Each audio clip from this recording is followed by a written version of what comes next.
Hey guys, welcome back to my channel. So in this video we will discuss about the data manipulation, because in the previous video we discussed how we can create a groups, how we define a group's control versus Parkinson disease. Then we see some graphs and we can see the data, also the totally top differentially expression genes.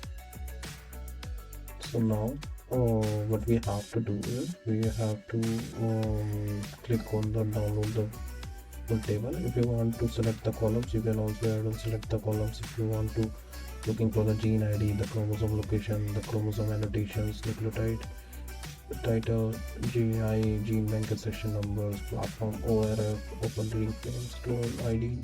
If you want to looking for some gene ontology functions, process components, functional ID, so all the things are here, but right now we are using some default and we are downloading the default.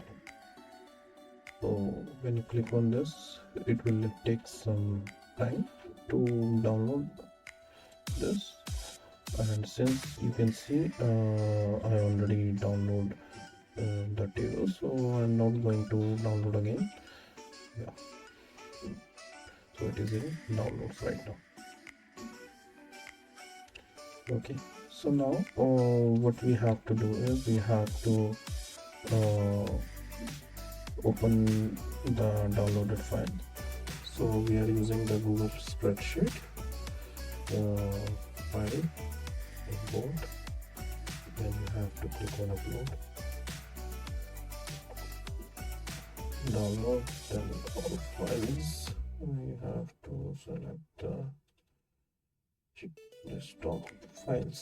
Okay, so now we have to click on import data.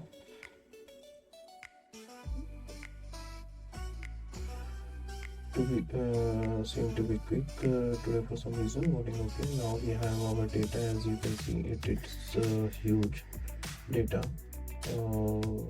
something around 22,284 measurements are there, and you can see the p values is quite high at the beginning, and log of values. So what we have to do is first we have to freeze the top column, top row. Now you can see after that we will filter out the genes which is greater than 0.05, and what we have to do is this.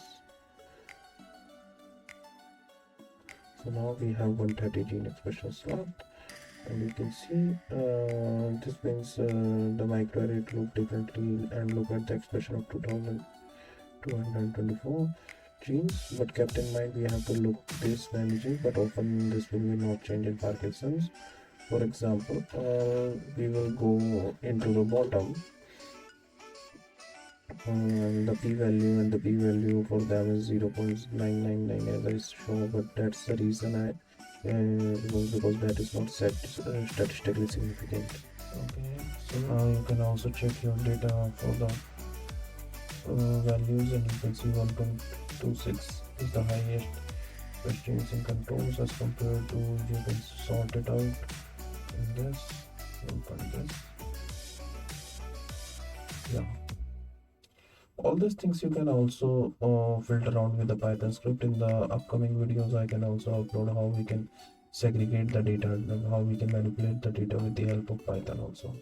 So in the next video we will using the string for the further analysis. So yeah, see you in the next video.